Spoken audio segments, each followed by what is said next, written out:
What is up, gang? Welcome back to the channel. For those of you that are new here, my name is Chase and this is Mabel. We are just two fitness fanatics living in Pittsburgh, PA. I'm a coach. She's an endurance athlete, I suppose. And today I want to talk to you about my history with food, specifically around the topic of clean eating and why I think you might want to reconsider your relationship with clean eating. Mabel, do you like clean eating?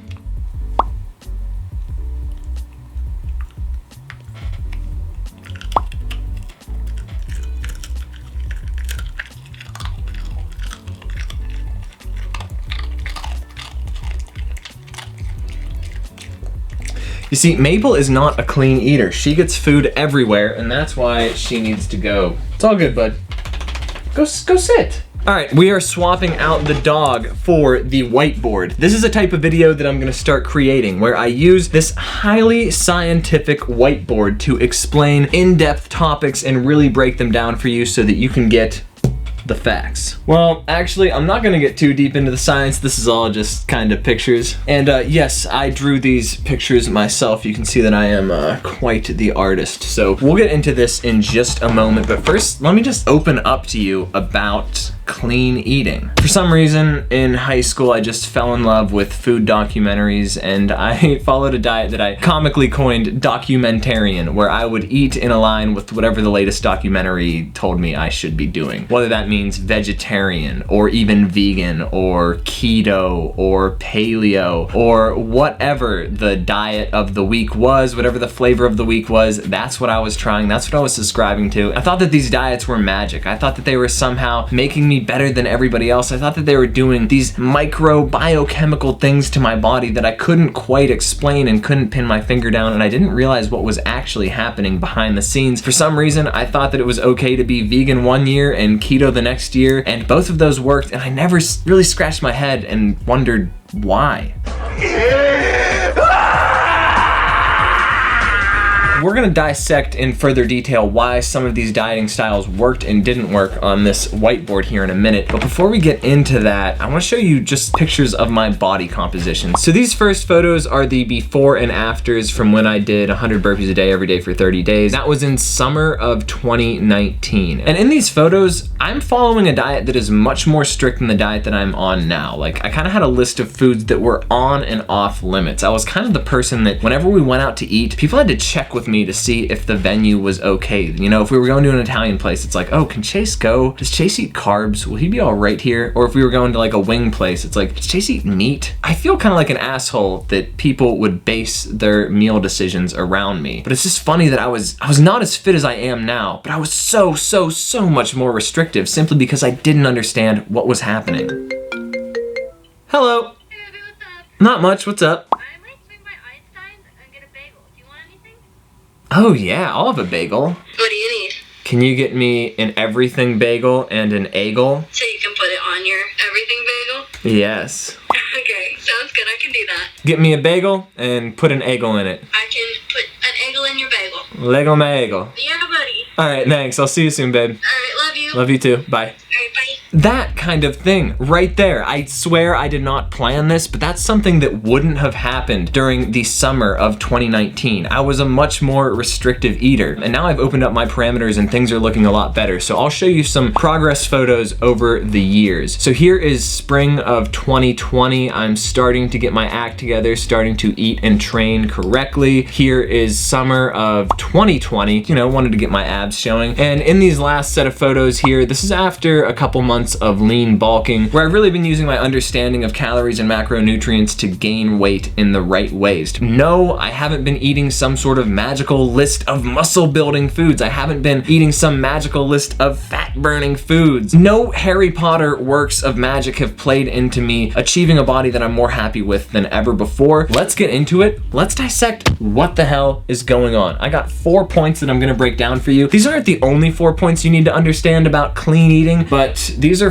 the first 4 that came to mind, so we're gonna get into it. First thing I wanna talk about is good and bad foods. Basically any diet where there are foods that are on limits and off limits. And the problem here is that no matter what diet methodology you subscribe to, there are gonna be different foods on the good and bad lists. So for example, let's just say you're paleo, then anything that doesn't come in a box is good, and anything that does come in a box with packaging is bad. If you're keto, then anything that is fat and protein is okay, but you might have to limit your protein because that'll knock you out of ketosis. And then anything that is a carbohydrate is bad, which inherently makes most fruit and vegetables bad. But if you happen to be vegan, then fruit and vegetables are very good, and all meat is bad, but meat is a cornerstone of both keto and paleo. So now we're running into a conundrum. If you happen to subscribe to the regular bodybuilding diet, you're probably eating chicken, broccoli, and rice, but then rice is a carb, not to mention it's a simple carbohydrate, so that's bad. If you listen to everybody's list of bad foods, then there will be no food on your plate because there is an argument to be made that every single freaking food is bad. When you zoom out, you'll realize that there's actually no inherently good or bad food. Food does not have this scheme to destroy your body composition. That's not on the food. It's in the context. Foods should not be defined as good or bad, but they can be defined as more or less aligned with your goals. And I would argue that no matter what your goals are, you probably want to be watching your calorie intake and maximizing protein and plants, which comes down to my 3P mantra. Prioritize protein, minimize processing, prioritize plants. Notice that I didn't say completely eliminate processing because processed foods are okay in the right context. It's not about what's good or bad, it's about the context. Not to mention, when you subscribe to this good or bad foods mentality, that really triggers an all or nothing, open the floodgates binge whenever you do indulge in a bad food. You know, you have one donut and it's like, oh well, screwed up my diet. Now I guess I better have 13 donuts because this day is already ruined. No, it's all in context. 13 donuts, sorry, is way worse than one donut. So if you can just realize that one donut can be totally fine when incorporated into the context of an overall healthy diet, you're gonna be fine. Take all that stress and worry and emotion out of eating. And I know that's so much easier said than put into practice, but it's the honest to God truth. There are no such thing as good or bad foods, just foods that happen to be more or less aligned with your current goals. Next thing on the list is this beautiful drawing here. We've got this picture. This is the big picture, and down here is the small picture. And what the problem is that a lot of people out there are focusing way too much on this little picture, and they're not zooming out to look at what really matters. Just like we talked about good and bad food all being within context, all that you do for your health and nutrition is within context of a greater picture. And what's been happening lately, especially 2019, 2020, 2021, people are getting really invested in tiny, minute biochemical reactions that they don't understand. And people are falling in love with these highly specific recommendations from quote unquote doctors on the internet because they never got a grasp on the fundamentals, and they want to think that there's some giant scheme behind everything. And if I can just master my insulin levels, if I can just master how long I should be intermittent fasting, if I can just get the right ratio of glucagon to insulin in my bloodstream at the right time of day, and I eat this perfect, magical, super metabolism boosting food, things are gonna be groovy. I need your undivided attention because I'm going to show you a completely different way to approach weight loss. So the way it works are fat burning hormones trigger the fat to release certain enzymes to dissolve that fat called lipase enzymes into ketones. And you spend all of your time and energy focusing on these minute biochemical reactions when you don't zoom out and realize that all of these biochemical reactions are happening within the context of your overall healthy diet and lifestyle. More than any little biochemical reaction is gonna affect your insulin. The hormone that stops you from losing weight is called insulin. Insulin, even in small amount, has the strength and the domination to prevent you from tapping into your fat reserve. What really matters is your calories in versus your calories out. And I can't believe that people are still out here needing to beat the calories in, calories out drum, but that is what drives everything, and that is what the big picture says. If you look at all of the meta-analysis of different diets and different studies, you'll see that when calories and protein are equated, the types of foods that you eat, whether they come from carbs or fats, whether they come from clean or dirty foods, none of that matters as far as weight loss is concerned. It's all about having an appropriate amount of calories and hitting your daily protein targets, and you're good. And I'm not saying that you should just eat protein and junk food, because if you do that, it's gonna be really hard to maintain an adequate amount of calories out. calories out is not a stagnant variable. Calories in affects calories out. What you eat determines how you feel and what's going on within your body, but you can't deny the laws of thermodynamics. You can't look at these little biochemical reactions and disprove that calories in, calories out is the driver of weight loss or weight gain. Zoom out, focus on the big picture, focus what's been tried and true for years and years and years, and stop hyper-focusing on the minutia that doesn't really matter. It's a new thing, and you know it's true because it's the exact opposite of what mainstream is telling you to do. So if you just did the opposite of what everyone tells you to do, you'll come out ahead. Which brings me to the next point. Now we've got the magic wand syndrome, and actually the magic wand is synonymous with this calculator, which symbolizes data. Now let me break this down for you, because I, as you know, used to subscribe to vegan and keto and all of these magical good food, bad food diets. I was zooming in on these little minute variables and not focusing on the big picture, what actually drives body composition changes. Excuse me. And I didn't understand what was actually happening. I didn't understand the data. We are looking for that simple fix. We're looking for that one thing that's gonna change everything. And for a lot of us, that one thing is intermittent fasting. Let's talk about what happens on the inside of your body when you're fasting.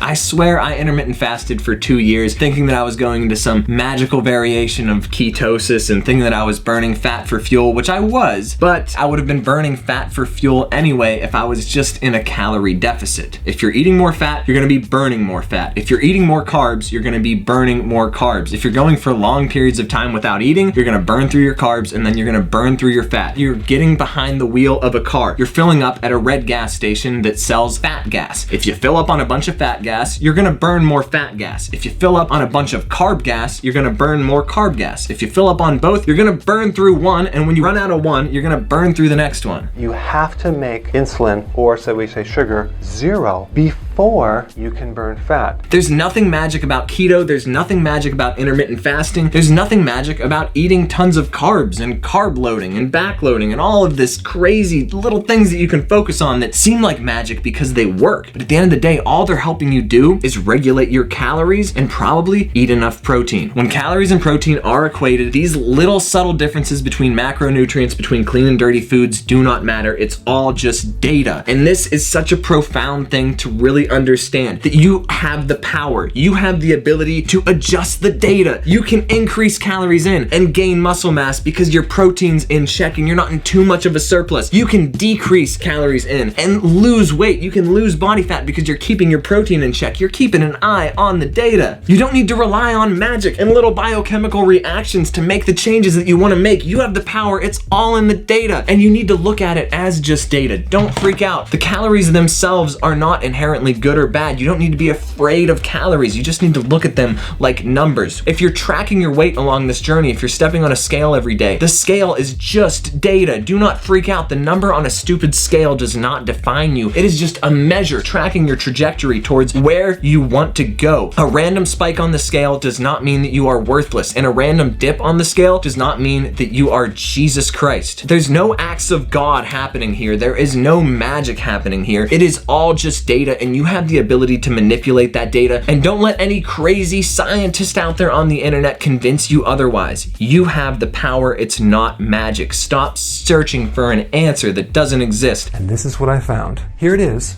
Wheatgrass juice powder. Low glycemic index, low sugar, super concentrated, nutrient dense, healing material. Occam's razor. And in this bottom corner here, we have a yin yang that's also a clock. And what that stands for is balance and time. So really what it boils down to when you want to make a body composition change and sustain it forever is compliance. Compliance is the science. Compliance, compliance, compliance, compliance, compliance, compliance. The diets that work best are the diets that you can stick to forever. Same with exercise routines.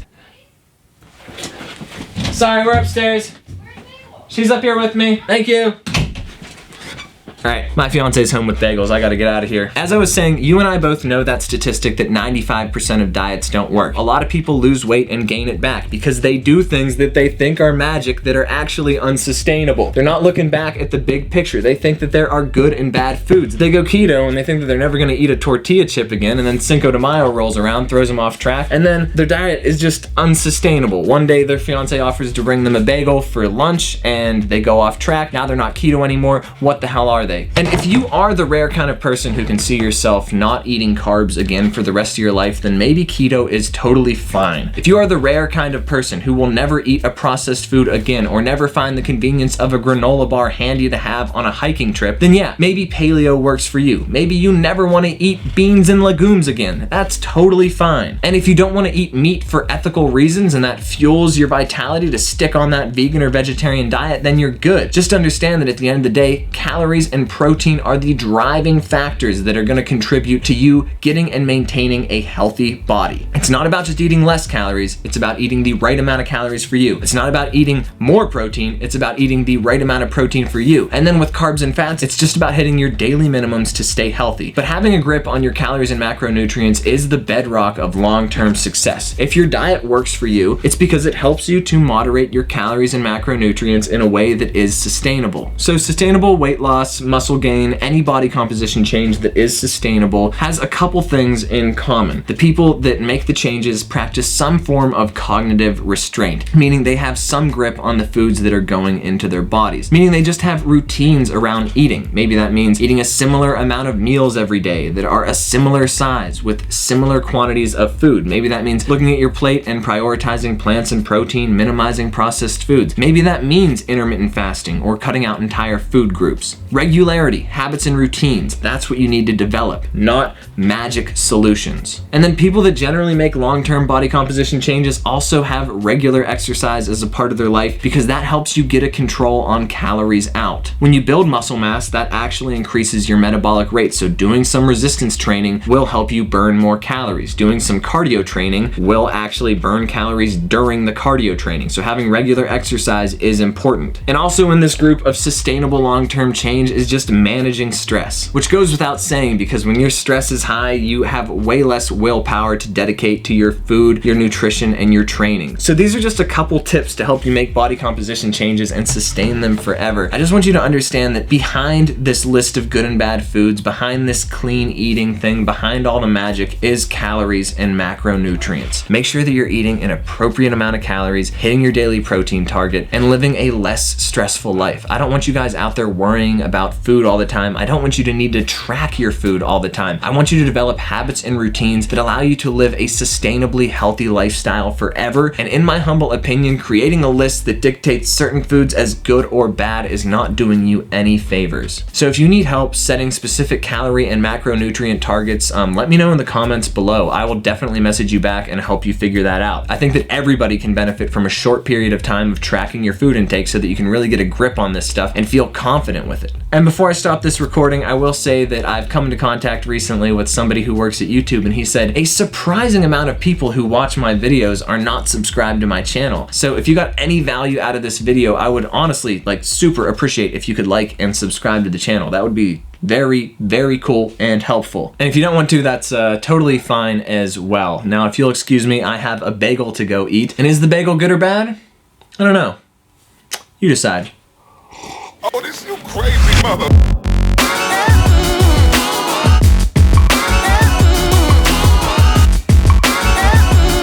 I just get a plain bagel, and since I am the worst, they have mustard there. I didn't know that. So I get mustard on the bagel, and then I get an egel. I mean, this is just a secret that people need to know. And you put your egel on your bagel. Boom.